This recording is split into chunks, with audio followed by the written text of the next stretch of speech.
నా హృదయపూర్వకమైన వందనాలు తెలియజేస్తున్నాను.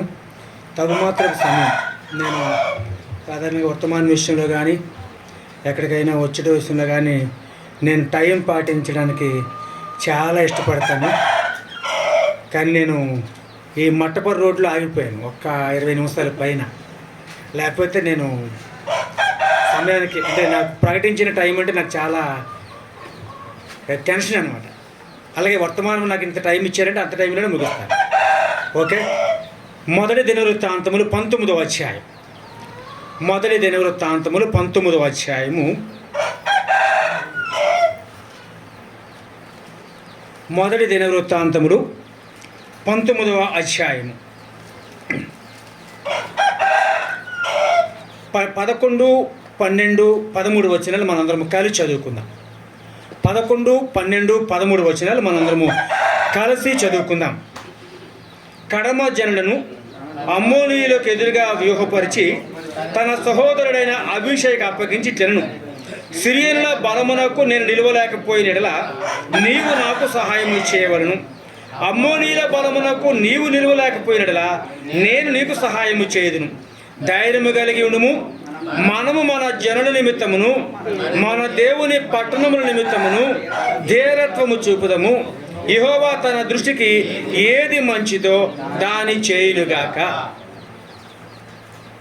13వ వచనం ఒక్కసారి అందరము చదువుదాం. ధైర్యము కలిగి ఉండుము. మనము మన జనుల నిమిత్తమును మన దేవుని పట్టణముల నిమిత్తమును ధీరత్వము చూపుదాము. యెహోవా తన దృష్టికి ఏది మంచిదో దానిని. ప్రభు పరిచర్యలో మనం చేసే లేక చేయవలసిన పోరాటాలు 2 మొదటగా జ్ఞాపకం చేసుకుందాం. ఒకటి, కొలస్సే పత్రికలో ఎపఫ్రా గురించి రాస్తాడు. ఏమని? దయతో ఒక్కసారి కొలస్సే పత్రిక 3వ అధ్యాయము 4వ అధ్యాయం. కొలస్సే పత్రిక 4వ అధ్యాయం 12వ వచనం.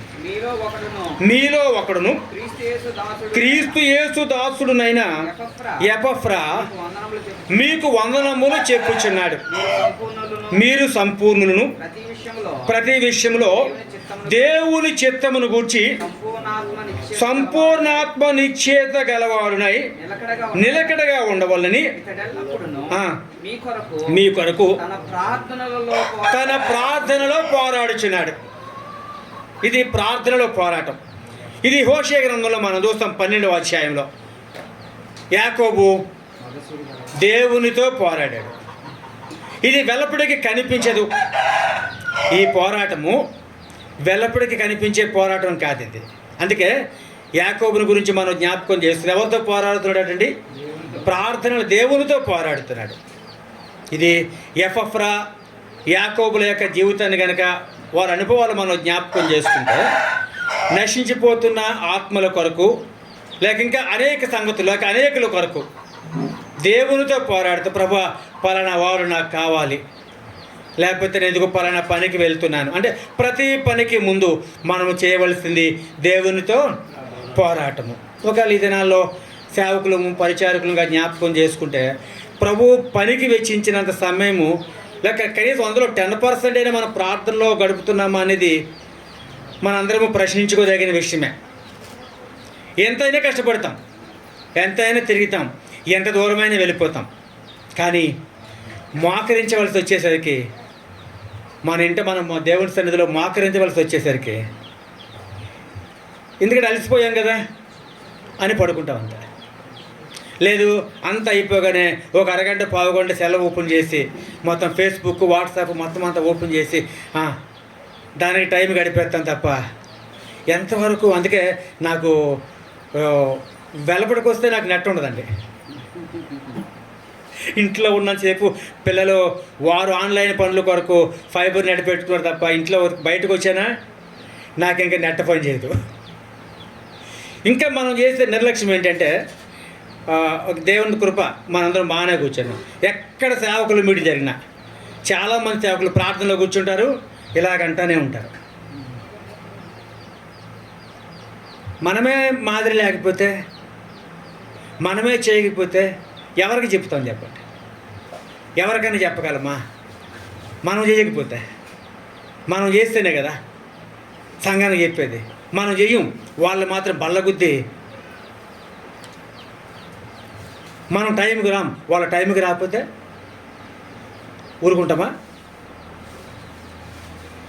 ఈ జస్ట్ మనం పరిశీలన చేసుకుంటే బాగుంటుంది. సరే, సబ్జెక్టు సైడ్కి వెళ్ళడం నాకు ఇష్టం లేదు, కానీ మొదటి పోరాటం ఏంటిది? ప్రార్థనలో పోరాటం. 2 ఎఫెసీ పత్రిక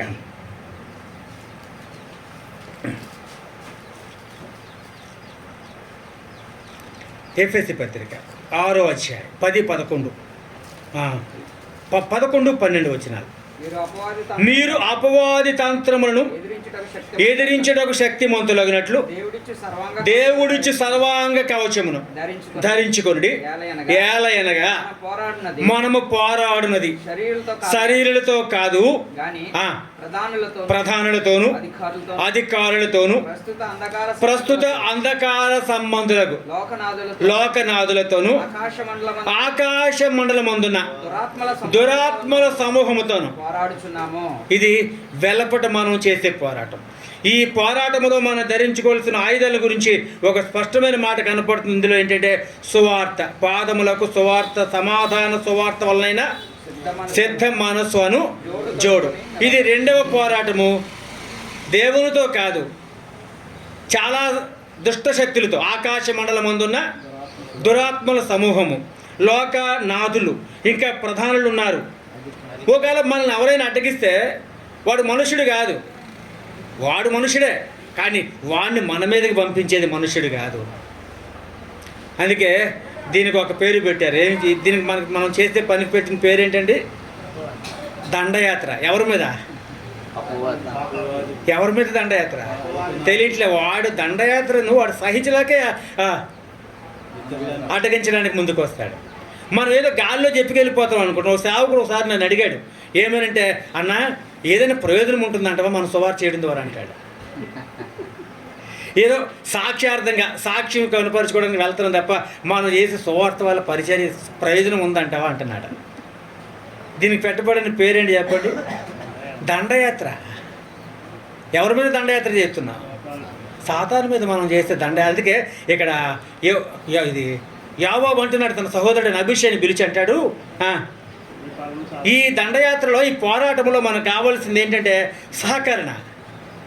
చుట్టూ శత్రువులు ఉన్నారండి, చుట్టూ శత్రువులు ఉన్నారు. ఇప్పుడు యాకోబు ఏం చేస్తున్నాడు?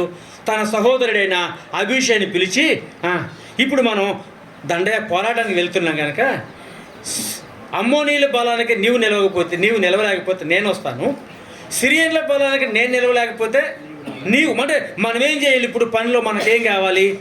సహకరణ కావాలి. ఈ పనిలో మనకు సహకరణ కావాలి. అంతే తప్ప నేను ఒంటరిగా వెళ్తానంటే అవదు, మనం చేయలేం. ఈ యాకోబు చెప్పిన మాట అభిషేక్ని పిలిచి ఎవరి కొరకు? మొదటగా యాకోబు చెప్పింది ఏంటంటే సైన్యాన్ని వ్యూహపరిచాడు. రెండోది, మనము సహకరించి ఒకరికి ఒకరము సహకరించుకొని పని చేద్దామన్నాడు. రెండవది. మూడవది ఏం చెప్తున్నాడంటే ఎవరి కొరకు పని చేస్తున్నాడో చెప్తున్నాడు. ఇప్పుడు ఎవరి కొరకు పని చేయాలట? 13వ వచనంలో, మనము మన జనుల నిమిత్తమును. ఈ పోరాటం మన కొరకు కాదు. మన కొరక? ఈ పోరాటము మన కొరకు కాదు, మన జనుల నిమిత్తమును, మన దేవుని పట్టణముల నిమిత్తమును. చాలామంది సువార్త ఆపేశారండి. కరోనా తర్వాత చాలామంది సువార్త ఆపేశారు. దేనికి భయపడి ఆపేశారు సువార్త అంటే, ఈ యొక్క అటాక్స్ ఎక్కువైపోయినాయి కనుక సువార్త జరిగిన చోట్ల జరుగుతుంది, సమృద్ధిగానే జరుగుతుంది, కానీ కొద్దిమందిని గురించి నేను మాట్లాడుతున్నాను. కానీ ఇక్కడ ఏమంటాడంటే, మనం ఏం చేయాలి? ధీరత్వము, అంటే ధైర్యంగా వెళ్ళడమే. మరి వెళ్తే ఏం జరుగుతుంది? ఏదైనా జరగదు. దేవునికి ఏది ఇష్టమో అక్కడ ఏమంటాడు తర్వాత వచనం, యెహోవా తన దృష్టికి ఏది మంచిదో, ఆయన తన దృష్టికి ఏది మంచిదో అది చేస్తాడు. మనకు అప్పగించిన మనం చేస్తే ఆయన చేయవలసింది ఆయన చేస్తాడు. ఇది మార్కు వార్త 16వ అధ్యాయం. ఆయన చేసేది మనం చేయవలసింది మనం చేస్తే ఆయన చేసేది ఆయన చేస్తాడు అనేదానికి మార్కు వార్తలో చాలా ఒక స్పష్టమైన మాట మనం చూస్తాం. మనకందరికి తెలిసిందే 20వ వచనం.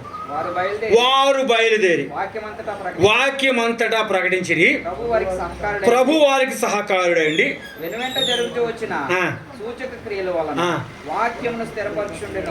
కనుక మనం చేయవలసింది, యోవాబు ఏమంటున్నాడు? మనం ధైర్యత్వం చూపుదాం, మన పని మనం చేద్దాం. దేవుడు ఆయన తన దృష్టికి ఏది మంచిదో అది చేస్తాడు. ఇక్కడ శిష్యులు ఏం చేస్తున్నారు? వారు బయలుదేరి వాక్యం అంతటా ప్రకటించిరి. ప్రభువు వారికి సహకారుడు. మనం ప్రభువు సహకారులు మనం చేస్తే ఆయన ఏం చేస్తున్నాడు?